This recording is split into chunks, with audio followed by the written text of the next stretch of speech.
Welcome to VERSED, the Ascap podcast. I'm Eric Philbrook. Coming up on the pod today, I'll talk to participants from the Ascap Lab's 2021 Immersive Music Studio Challenge, our partnership with the NYC Media Lab that offers grants to startups and university teams to develop and expand upon prototype technologies that demonstrate new ways artists can create music, connect with fans, and reimagine how we interact with music and sound. But first, I have the pleasure of introducing an Ascap composer and violinist who combines virtuosity with a truly modern and adventurous sensibility, and an artist who has his fingers on the pulse of cutting-edge technology.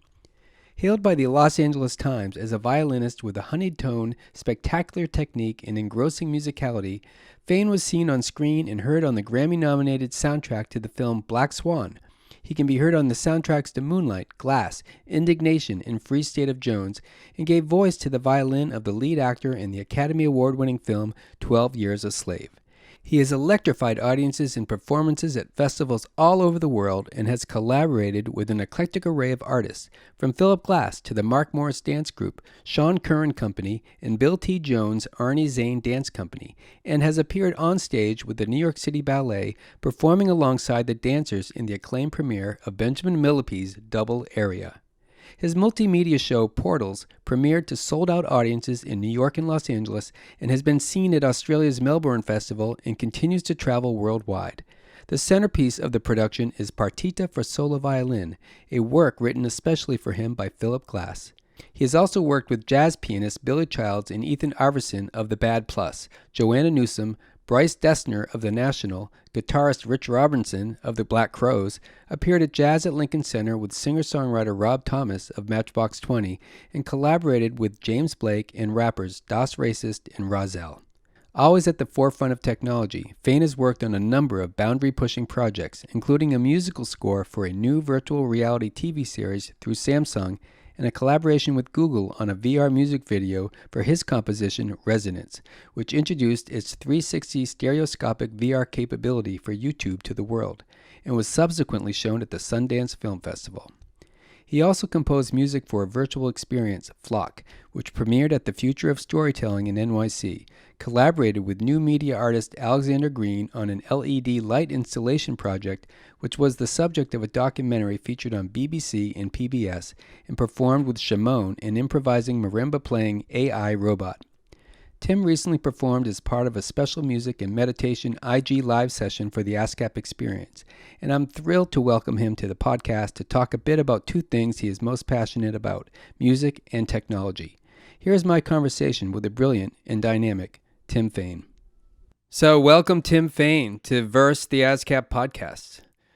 Thank you, Eric. It's great to have you here, and it's great to have you back in an Ascap conversation here. You recently took part in our Ascap Experience Instagram live session with Beginner's Ear, where you performed as part of a special meditation and music session.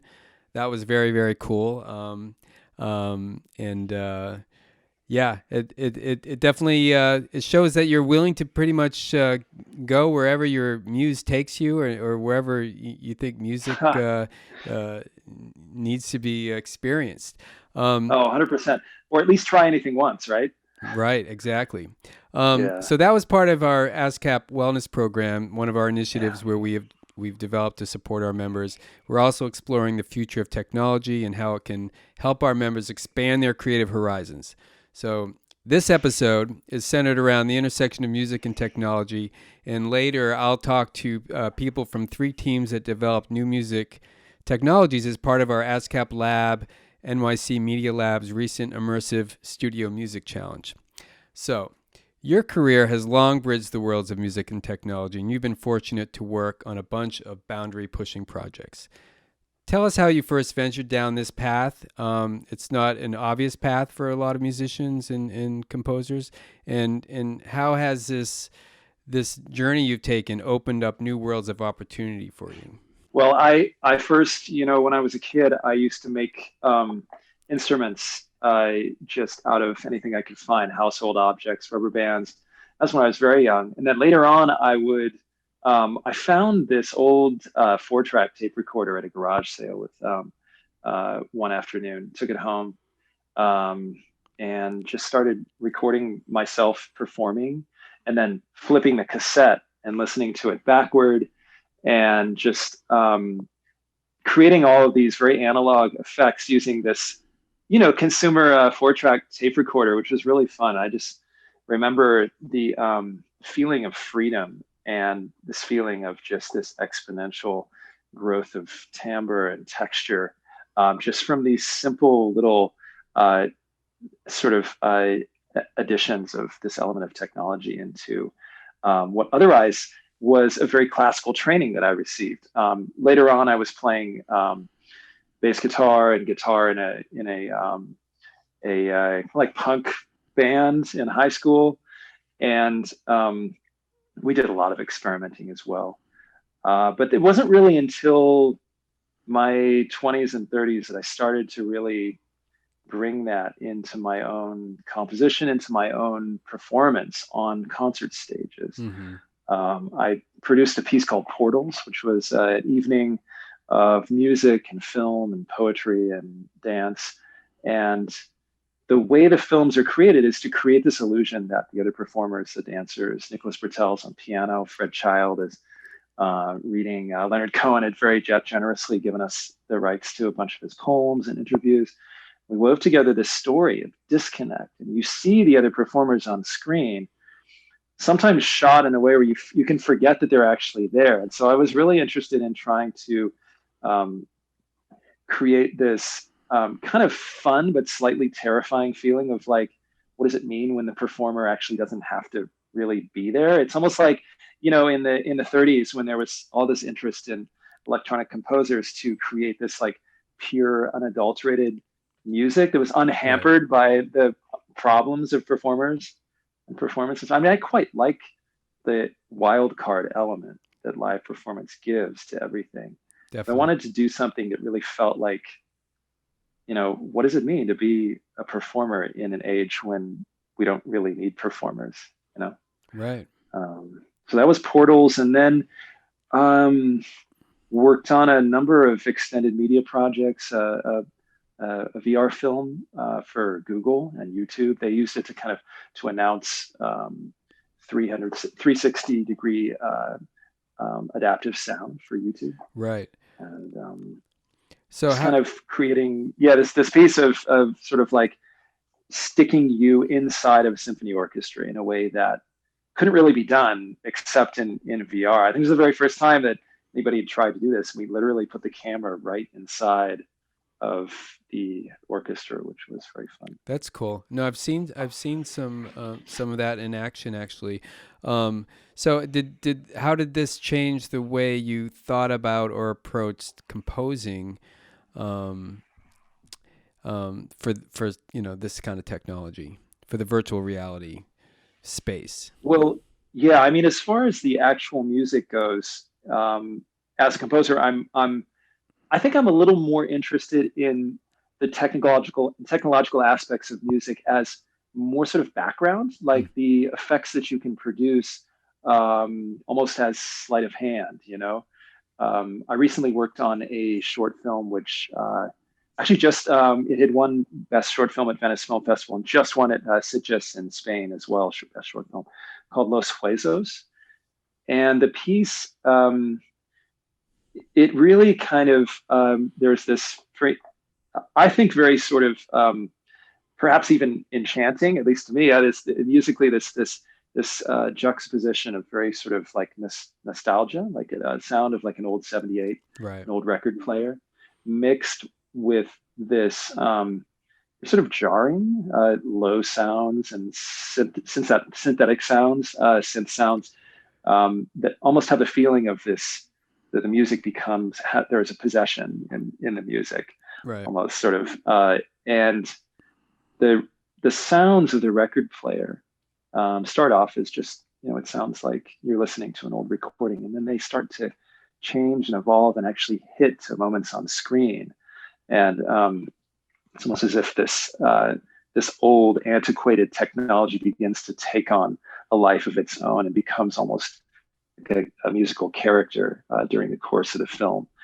And certainly, working with in different settings with singer-songwriters or pop musicians, often this violin I play on, which is 303 years old, will be, or working with Philip Glass, the instrument will be amplified or changed in some way.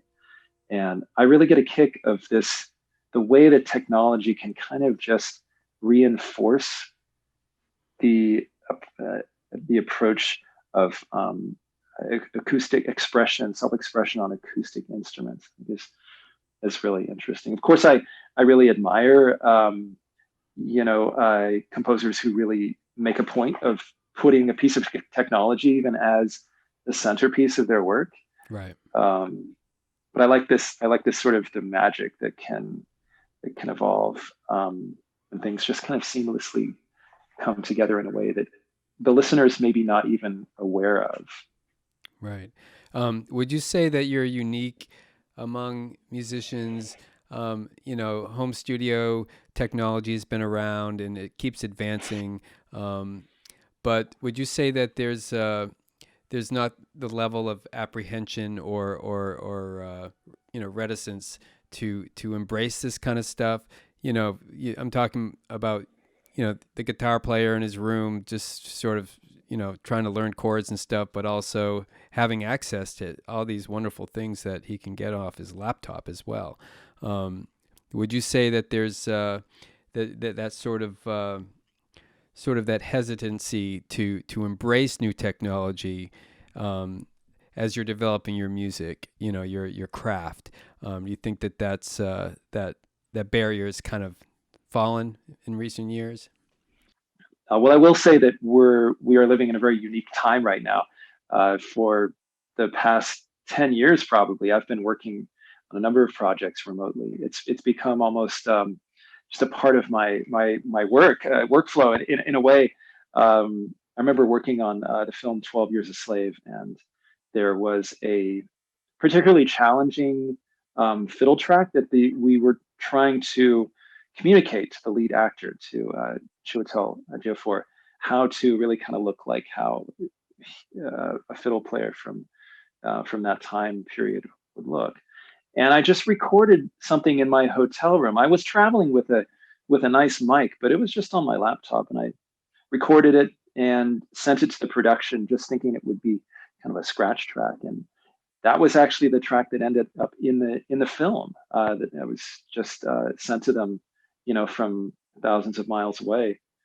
And there are certain collaborators with whom I work who I almost work exclusively remotely. Even when we're together, we don't record when we're together. We wait until we're in our studios because we know what we're going to get, and it's so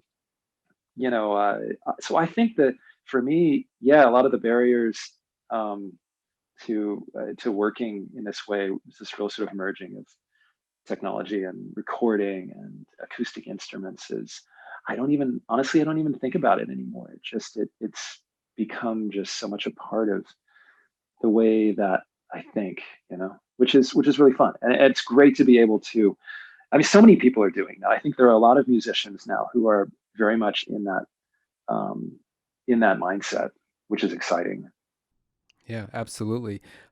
You've worked with filmmakers, orchestras, really sort of any sort of combination of ensemble groups. But you've also been fortunate to work with, the legendary Philip Glass, a fellow ASCAP member. What is it about the work that you've done with him that has really affected your approach to your craft in any way? Just one of the most important things I think, or just the most enjoyable things that comes to mind when I think about our collaborations. And he's really not traveling and performing as much these days as before, but I know we'll probably play together some more. But we performed, all over the place for a while there. We were doing duo shows together, and I just remember hearing him play his own music, particularly like at that time in particular, maybe a little bit less so now, but I think there were a lot of folks who were very inclined to perform his music very in a very static sort of way, almost as if you could set a metronome on, play to it. There was something very inflexible, I thought, in the approach. And I knew somehow that this wasn't right, but I said, well, that's how everybody does it. It's how a lot of people who know. But then I started listening to him, and when I was performing with him, the way he would play, so free and so rhapsodic, and it kind of gave me just a bit of a sort of like, the right kind of push to just rethink how I could really start to play his music in a way that I think it can really come alive and really follow the same kind of flexibility that our bodies have, that the human heart, it beats fast and then slow and then fast, all in the same, in the course of 1 minute. We have this wild fluctuation of timing, and yet it's all the same organism, or the same being. And there's this kind of my teacher, who passed away a few years ago, Robert Mann, was the first violinist of the Juilliard String Quartet. I was stuck on this piece of Beethoven, this one phrase. I just didn't feel like I could get it right. He said, you know what, go and just like, it was just about to be summertime. And he said, come back after the summer, go out, in a field and lie on your back and watch the shooting stars, in August. Just each one comes and they go, and it's all part of the same sky, but each one is very different, and this way to, so listening to Philip play his own music was just really, really formative for me, I think. And he's also he's just such a wonderful person. I think a lot of people get up in the morning and they have a cup of coffee, and Philip just like, he exudes encouragement. He fosters encouragement in people. He's a mentor. He just exudes that. And he just has been so helpful to me also lately in writing this violin concerto, which I just finished, a big piece for violin and orchestra, which just had its premiere actually a couple of days ago in Texas. And I don't know if I would have kept at it if it weren't for his just keeping at me, how's the piece coming? I'd show it to him, and he'd just very, very special person. So there's a lot of things I take away, but I guess those two things in particular. Cool. So you've had such incredible experiences across the board in so many different arenas. What would you say to your fellow music creators who are, looking at the world as we're coming out of these 2 years of a pause in many ways, about how to keep an open mind and how to maybe look for opportunities or places of expression that they may not have thought about before. So how do you keep an open mind in pursuing your craft? An open mind. Well, I guess I'd probably say two things come to mind. The first is just make just as much time as you can for reflection. For, sometimes I sit down at the piano in the morning. I have to make a theme, or I want to get started on a piece, and I sit and I put my hands on the piano, and the same old thing just comes out again. So these days, I sit on my hands when I start work in the morning. Mm-hmm. I don't want muscle memory to start kicking in. That's the thing, because when you let muscle memory come in, then that's when you're kind of on the road to, to just burnout eventually. I don't know what, just, so make a lot of time for just reflection, being away from your technology, away from your instrument, if you're an instrument, away from your voice, if you're a singer.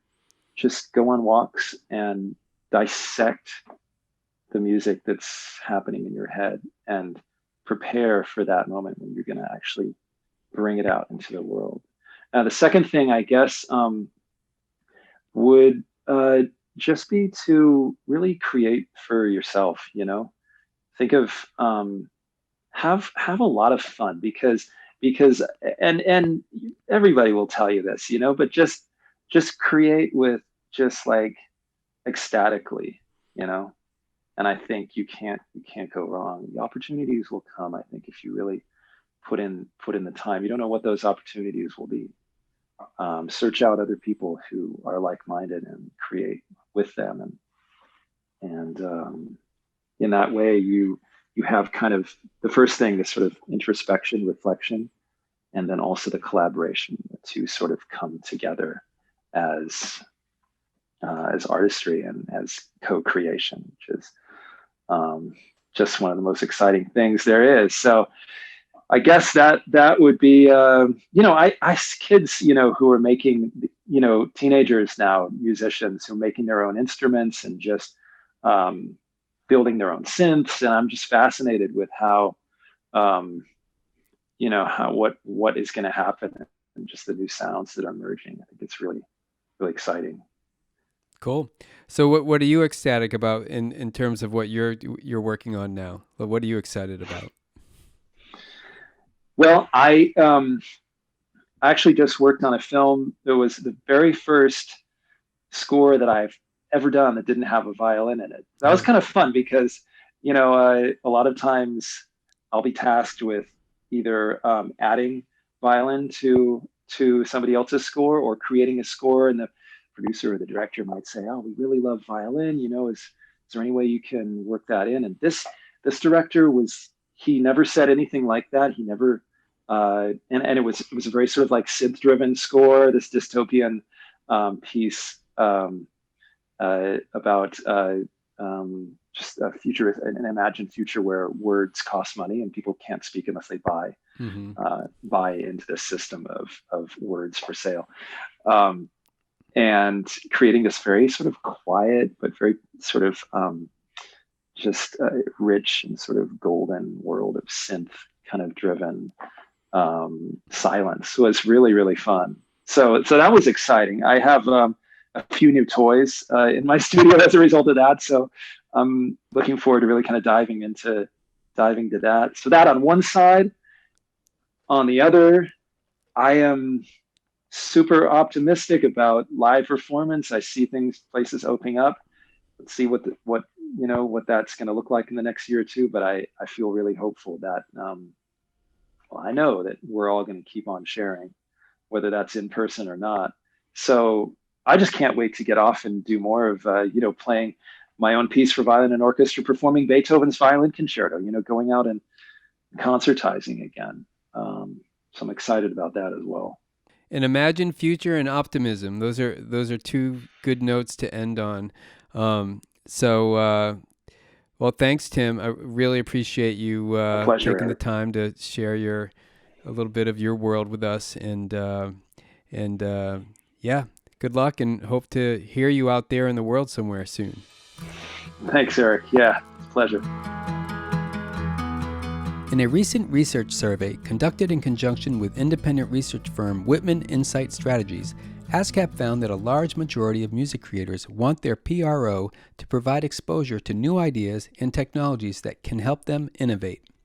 To that end, the Ascap Lab, our innovation incubator, was created to explore how advanced technologies, new business approaches, and creative collaborations can drive value for Ascap's music creator members and music users. 2021 was the second year the Ascap Lab and the NYC Media Lab partnered on the Immersive Music Studio Challenge, an incubator for university and startup teams to explore and boost emerging technologies that reimagine how artists and fans make and interact with music. In August, Ascap hosted a demo day where 4 finalists presented their projects virtually as part of the Ascap Experience educational series. Then, in October, 2 teams participated in a workshop at the NYC Media Lab Summit alongside Ascap composer and board member Alex Shapiro. The projects that rose out of this year's challenge are truly incredible and point to an exciting future for both music creators and music lovers alike. I was pleased to have the chance to sit and talk to some of the brilliant innovators from 3 of this year's teams, who share some valuable insight, inspiration, and vision behind their technology. Welcome, everyone. So great to meet you, and thanks for being here. You're all stars of the small screen to me since I first saw you in action at our Ascap Experience session called Algorithm Nation, Tech Tools Pointing to Music's Future. let me start by asking everyone to introduce yourself so we kind of get familiar with your voice and briefly describe your project. In other words, for our listeners, give everyone your elevator speech as if we will be riding in elevators again someday. So Sinead, do you want to get us started? Yeah, for sure. Thank you so much for having me. Again, my name is Sinead Ng. I am currently a sophomore at the Clive Davis Institute of Recorded Music at New York University, and I'm also the founder and CEO of MySynth. MySynth is a revolutionary music software plugin that will allow musicians to synthesize sounds with their imagination using brain-computer interfaces, and we're really interested in bridging the gap between neurotech and digital audio workstations to help creators create more unique and interesting music. Thank you. Kate, you want to follow that up? Yeah, my name's Kate. I'm one of the founders of a creative studio called Dot Dot. And during the pandemic, we went back to our roots in massively multiplayer gaming to kind of think about what we could create in this moment that helped solve some of the issues we were seeing with the likes of Zoom and other kind of video conferencing tools. We really wanted to find serendipity, connection, memorable moments that we weren't getting from these kind of more video in a box type solutions. And so we kind of took the toolkit that we developed through building massively multiplayer online games, and we've created a platform called Social, which lets you meet, gather, explore, connect, and collaborate together online in interesting ways. It's really hard for me to describe that without showing it. So I'm sure there's ways for people to take a look. But during the pandemic, we've been doing that for all kinds of different groups, organizations, businesses, but we all come from a background in the arts, and so we're very interested in how we could be thinking about using this platform for artists. And so what we've been doing with this program with NYC Media Lab and Ascap is kind of imagining what that toolkit looks like for a musician, for a venue, and so we can think about what is a hybrid performance as we move out of the pandemic. Great. Excellent. Alex, you want to let us in on your brilliance? Sure. Thanks so much. And again, also thanks so much for having me. I'm Alex. I'm the co-founder and CEO of Boomi. At Boomi, we build music automation technologies, some of which power a platform that you can use today, boomi.com, where regardless of musical background, you can create full-length songs almost instantly. Kind of think of it like the iPhone camera, but instant songs instead of music. Customize those songs and release them directly through our platform to all the major streaming services and stores. We got about 250,000 people who've created over 4 million songs at Boomi so far, and it's been a really interesting ride. Excellent. So music creators, music fans, literally everyone could not have made it through the last 20 months now, is it, without Zoom, file sharing, as you were saying, Kate, and other virtual tools and experiences. So do you think this moment is a real inflection point for the need and the desire for the technology that you're creating? So, why now? Yeah, I mean, I think that's exactly it. The pandemic, a lot of people are saying, has kind of changed how we use technology. In terms of years, it's a 10 to 12 year jump. So it's kind of had a huge behavioral and educational change for a lot of people. And I think that means that there's a huge opportunity because a lot of audience members, a lot of musicians, a lot of artists are going, there's other ways to do things. There's other ways for us to try and connect with our audiences. There's other ways for us to make and create. And so I think it's a massive opportunity in terms of technology. And it's really exciting as well, because as we move back to kind of what this is going to be as we move out of the pandemic, I think we're not going back to what we came from. We're going into a new world, and that can be many things. So it's really exciting. Right. So Sinead, you've been working on your project for a little bit now, so it must have predated the pandemic. So what other challenges or opportunities did you see that sort of provoked or inspired the concept of what you're working on? Yeah, I definitely agree with Kate in that musicians are always looking for new ways to create and interact with audiences. I'm a musician myself, so I'm definitely always looking for new tools and softwares and plugins to use. And what really drew me to my synth was the idea of brain computer interfaces and how that is on the rise. Within the next few years, we're going to see a huge increase in brain computer interfaces. And it's predicted that within the next 10 years, it'll be the main way that we communicate and interact with our devices. And on top of that, I think the pandemic really showed us that a lot of people want to make music. There are millions of people who are putting out music now, like way more indie artists than major labels. And so everyone's really looking at like the home studio and how we can really imagine that experience of music creation, because as someone who is a self-taught producer and engineer, I know how difficult it is to start learning how to produce and all the different tools that you need to learn and pay for. It's very expensive. And so I was looking at solutions with brain-computer interfaces that'll allow for more accessibility and affordable solutions for music creators to really reimagine the way that they approach music creation. I think, Alex, with Boomy, you've definitely thought a lot about this as well. And what challenge or opportunity or even behavior that you saw in people and music creators, and specifically, that led you to create Boomy and put music literally in the hands of music creators wherever they happen to be. Sure, and the pandemic really was an interesting experience for us because so many of our users, it's the first time they've ever made music, right?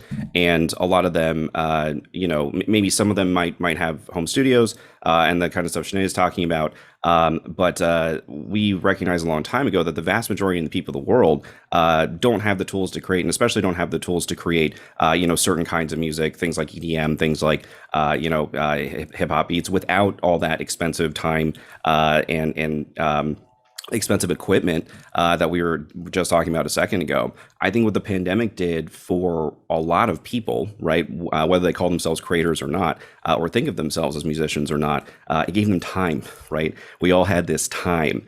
And so many people decided to pick up that new skill. And I think what it revealed was that there are so many people who said, okay, now that I have 3 months, I'm going to learn the guitar, right? Now that I have, a few months ahead of me, I'm not going to work, I'm going to pick up music and I'm going to figure out how to play music. I think the pandemic probably created a lot more musicians. But what that reveals is that there's so many people who are walking around with that sort of musical instinct and with that kind of drive to create. And if that's true, it's about bringing it out of them in interesting ways, right? And I think, BCI is an amazing technology.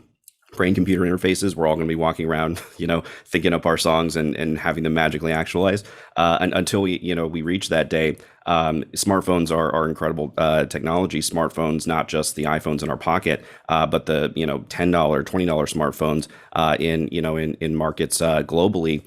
These things can access the internet. They can send signals back to the cloud, and these things are used more and more to create music. And that's just something that we want to support, and we think is not only a good thing in that people enjoy making music, and clearly a ton of people want to make music, but that it's a really huge market, and it's frankly an untapped market. If you look at the market of musicians, right, somebody who's probably like you, who says, I'm a musician, right? They wake up in the morning, they create music.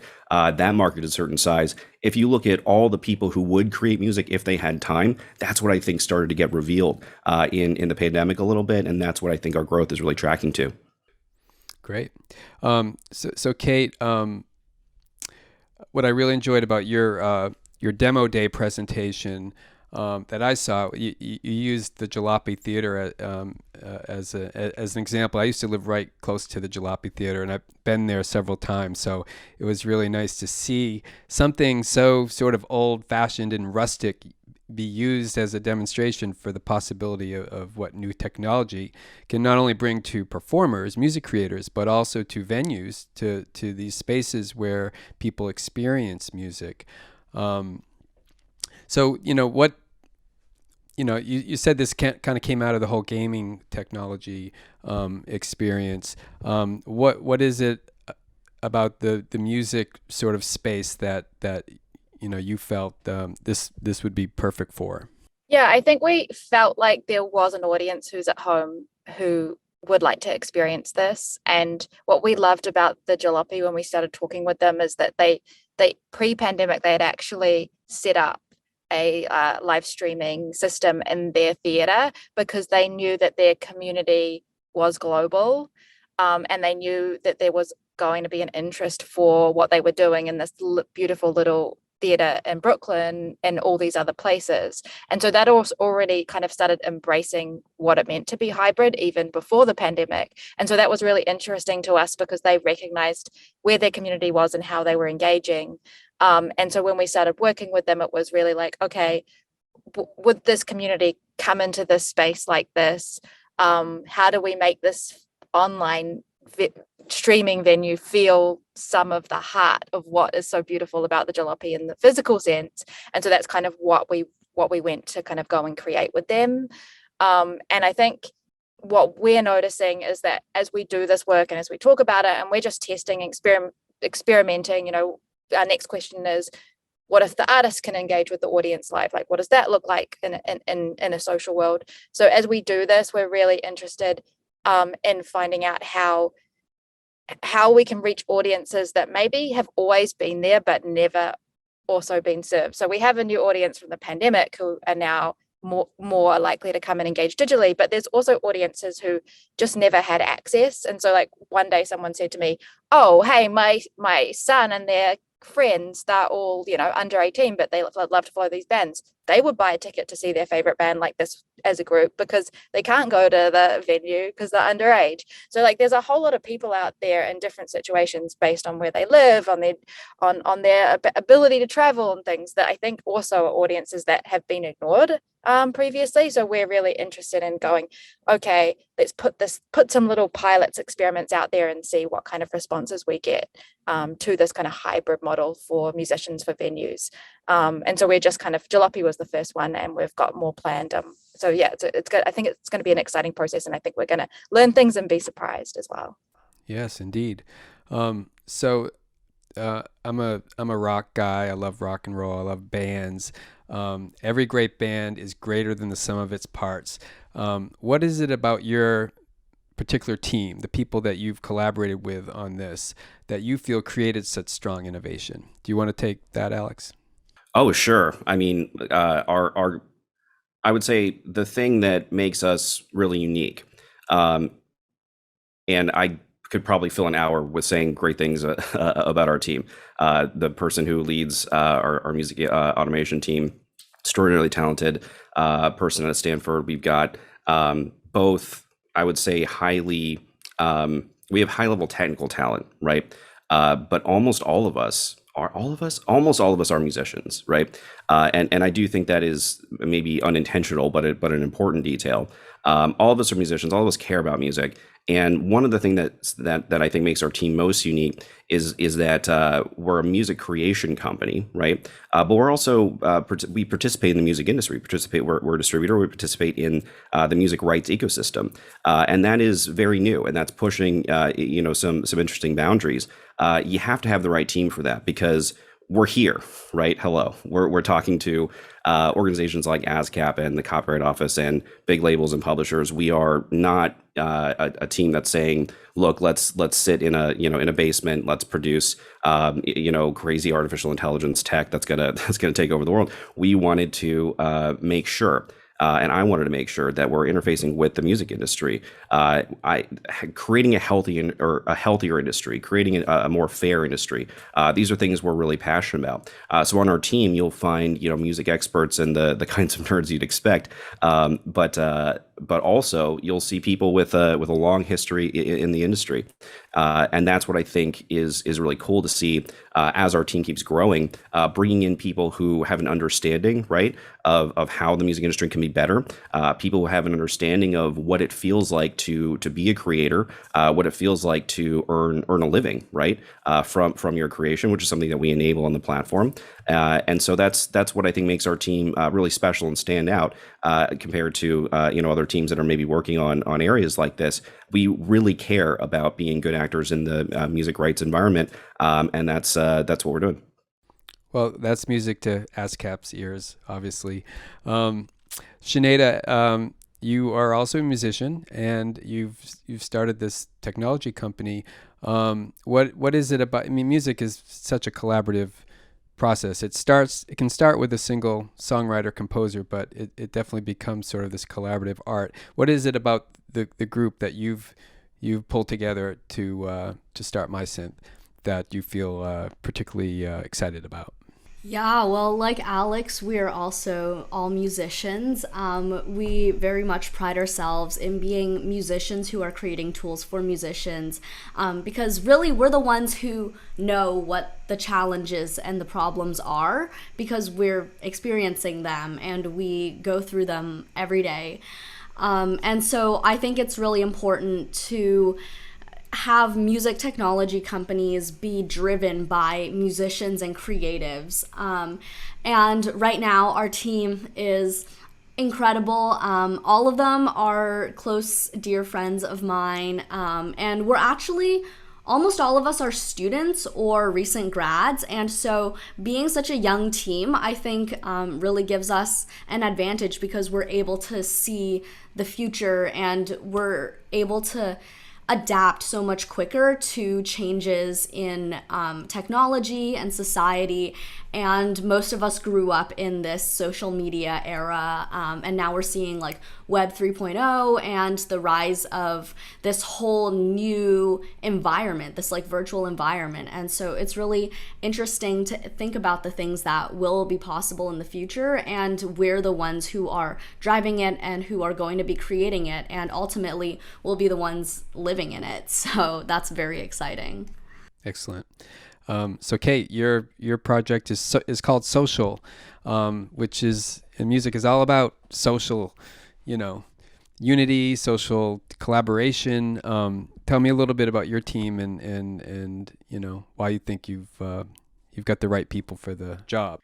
Yeah, so our studio we founded in 2014, and my co-founders are both come from backgrounds across creative technology, music, audio engineering, theater, software engineering, hardware, all kinds of kind of different skills. And I think one of the things that at a lot of our people all possess is this hybridity. So everyone is kind of creative and everyone has skills, and therefore we can collaborate really quickly, we can prototype really quickly, and we can kind of explore things in quite a playful way with speed, which is really exciting.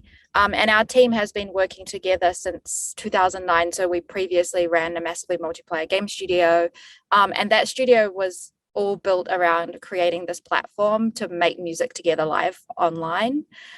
We were holding online virtual concerts in from 2009 onwards. This was a product that was for kids, but we were doing a lot of the things that we're doing again now. We kind of joked that we were kind of maybe 10 years too early back then, but we had a fully fledged kids gaming environment back then doing a lot of this. And so we very much kind of, as a team, are kind of looking forward to what the next thing is, and using these kind of interactions and these technologies and these learnings to kind of dream up the next version of what being social with music is. So, for example, we have a virtual reality experience where you make music through gesture collaboratively and things like that. So we're very much, as a studio, interested in the kernel of like, what can we do new with these new exciting technologies? What is the opportunity? How can we bring people together to connect around technology? And a lot of that has actually grown, like I mentioned, out of music. So our team is very creative and very innovative in terms of how we approach problems. Great. So extending out 10 years, how do you think the craft of songwriting or composing in performing will have fundamentally changed? Sinead, do you want to answer that? For sure. This is something I've been thinking about a lot recently because I think with the metaverse and VR, AR, we're going to see a lot more of interactivity, as Kate mentioned, like gestures and really reimagining the music studio. Like, I think a lot of what we've seen so far with digital audio workstations is really based on an analog process. It's the soundboard in the studio that was designed back in like the 1940s, 50s. I mean, the recording studio's been around for 100 years now. And so what happens next? Like, are we going to stick with that for another 100 years?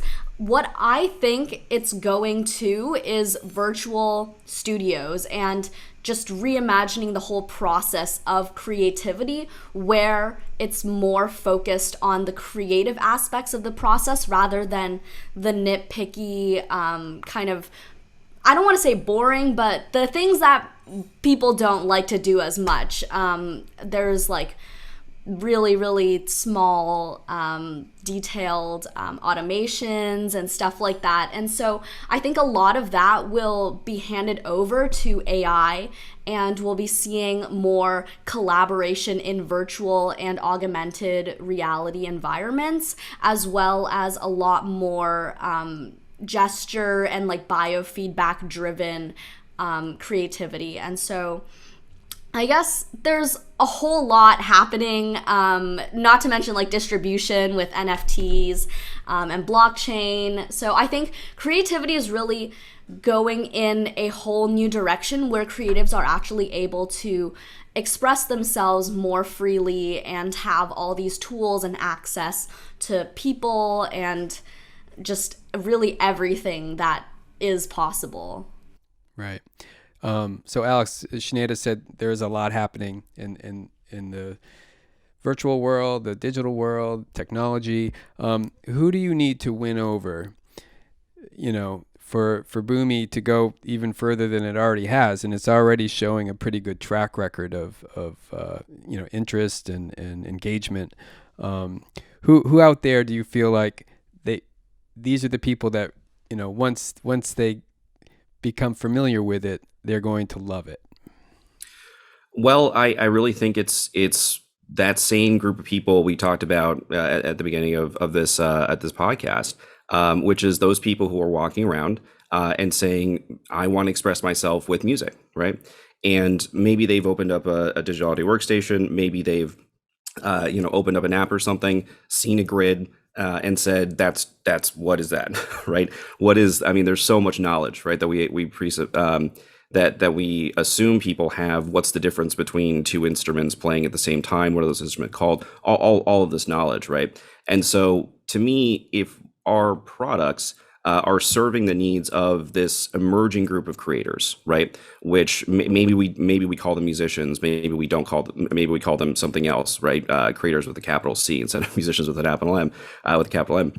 But I think so long as those people are finding us and having fun on creating music, right, and enjoying the process, and thinking it's cool to see their stuff out there, next to their favorite artists on DSPs and on streaming services, then people are gonna keep coming in and using the technology, and we're gonna keep growing. Those are the people who I really focus on winning over. When it comes to the greater industry, in terms of people kind of looking at what we're doing and saying, oh, that's so much music, or this is just adding to the noise and all that stuff. I don't know that I feel a particular need, right, to win those people over, because history has proven over and over again that opening up music making to more people leads to better things, leads to a fairer industry, leads to more people being able to express a higher degree of diversity of views.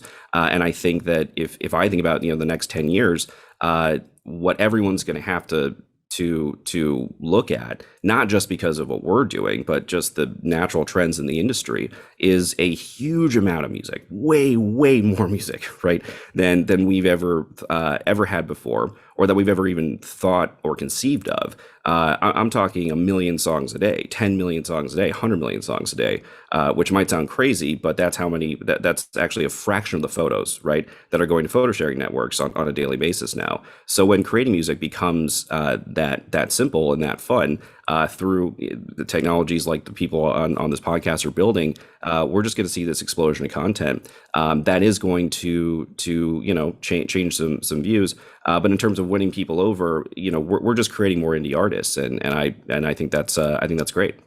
Excellent. I see so many threads linking all of your, unique ideas, innovations. I feel like there's so many cross currents happening here. Kate, what about another team's innovation has inspired you and got you excited about what you are doing with Social by Dot Dot? Well, a lot of our inspiration for Social by Dot Dot actually came from 2D MMOs from the early 2000s. So it was because we'd been working in that space but in 3D, but we really wanted to make something that was simple and easy to use. Like we wanted our parents to feel comfortable in it. We wanted it to be something that someone who had never played a game felt comfortable in. So we chose some really specific tools. One, that it was browser based, so no download required. Two, that it was 2D, so that you didn't have to grapple with kind of 3D navigation of mouse, keyboard, trying to find your way through 3D space. And we also wanted to make it feel more immersive than a 2D game, so we do a lot of tricks with our art, so we kind of call it 2.5D. So yeah, we took a lot of inspiration from those games, and I think what's exciting is that the kids that were playing those games back in the early 2000s, they're all adults now. So we have, the people that are going to be consuming and taking part and experiencing the future of what we're building together, like kind of Sinead here alluded to.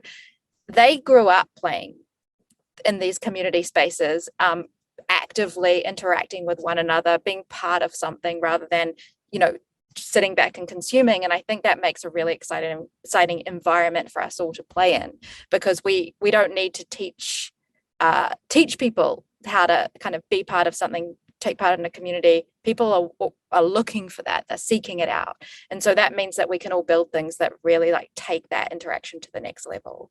So that's what I'm excited about. And kind of, even though it's quite an older example, I think it's been really useful for us in how we think about bringing this new technology to people who are older and haven't played those games. So yeah. That's a great point.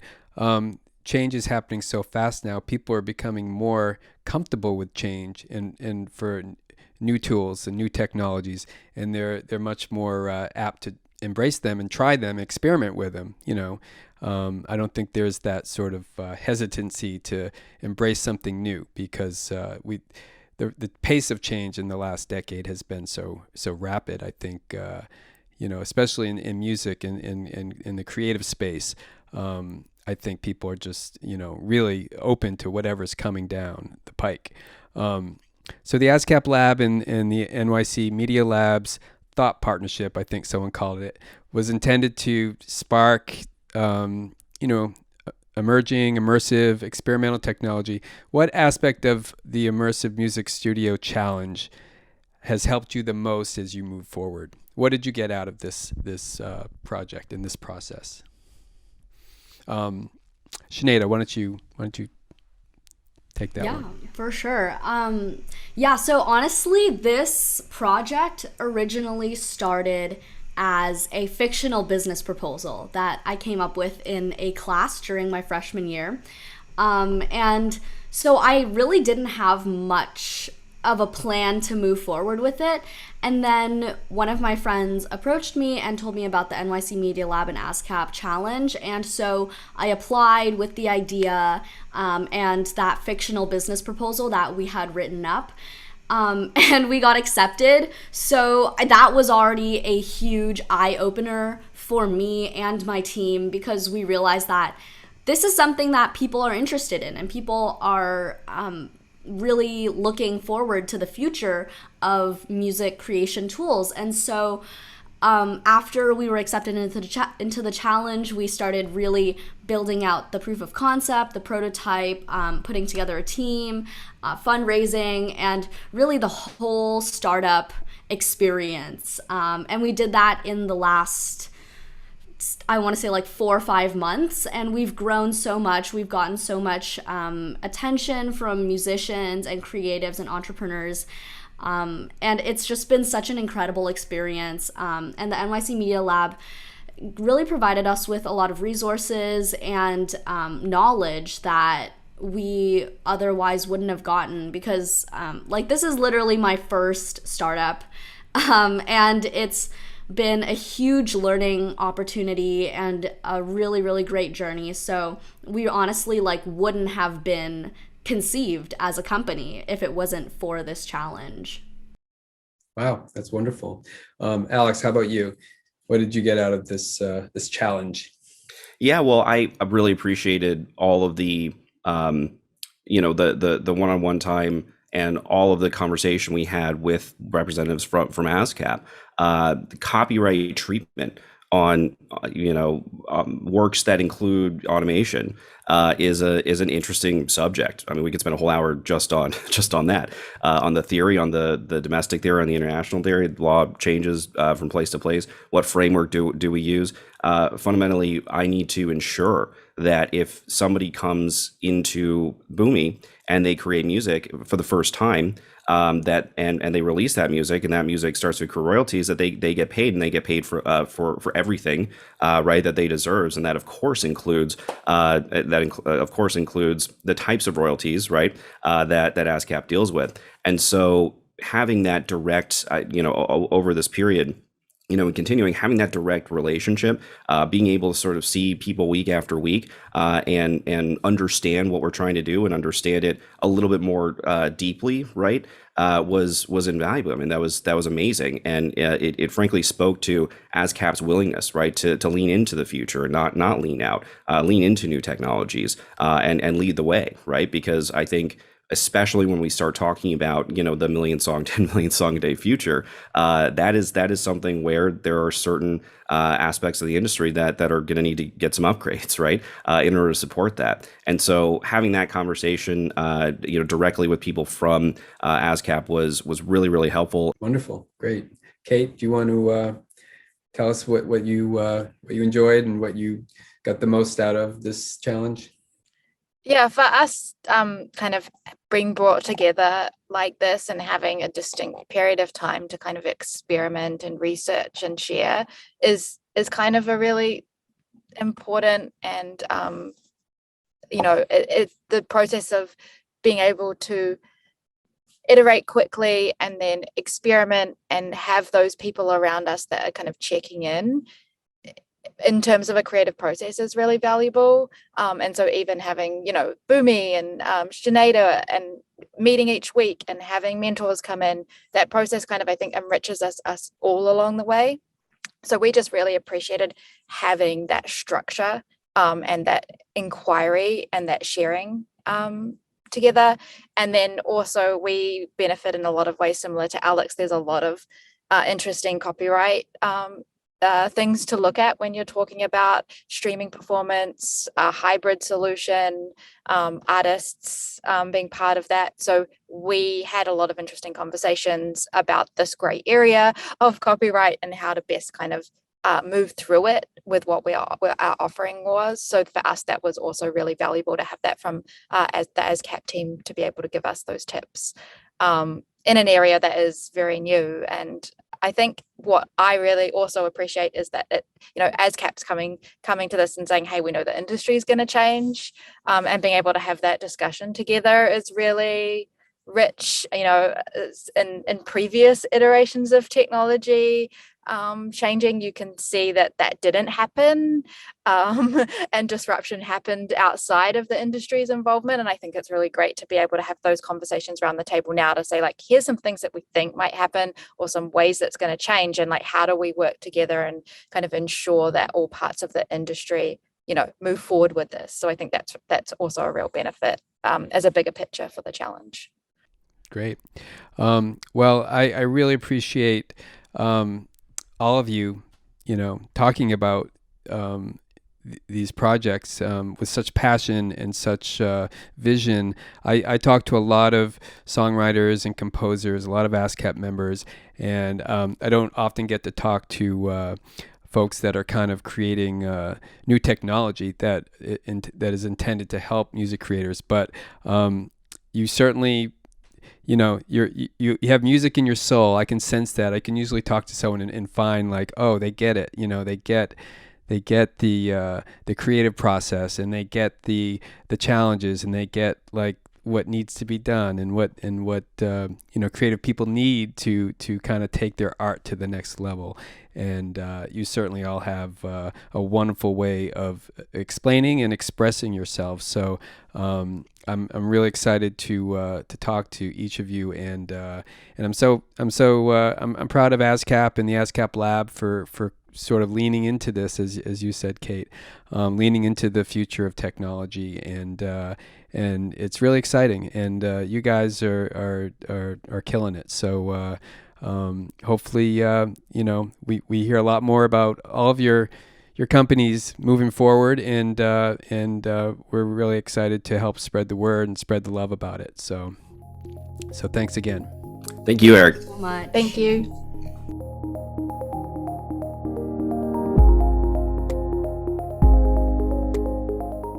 How do you go from working retail to scoring a record deal, playing Lollapalooza, and selling out your first headlining tour during a global pandemic? Just ask Ty Verdes, a 26-year-old artist, songwriter, producer, and arranger who has experienced an explosive rise at an unprecedented moment.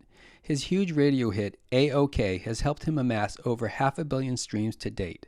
Now Ty will bring that same open-hearted vibe to our ASCAP Experience conversation on Thursday, November 17th at 3 p.m. Eastern. Ty will talk with Shirley Halperin, executive editor at Music at Variety, and he'll break down his songcraft, explain the difference between happiness and positivity, and tell the intriguing story of his musical rise. Go to ascapexperience.com for more information and check out past ASCAP Experience sessions on demand. Thanks to everyone who made this episode possible. Our special guests Tim Fain, Sinead Ng from MySynth, Kate Stevenson from Social by and Alex Mitchell from Boomy. Shoutouts to Tiffany Sims for graphic design, Kate Cordova for social media, Sam Hollander and Josh Edmondson for our buoyant theme music, and Benjamin Keynes of Sight Sense Productions for audio and video editing.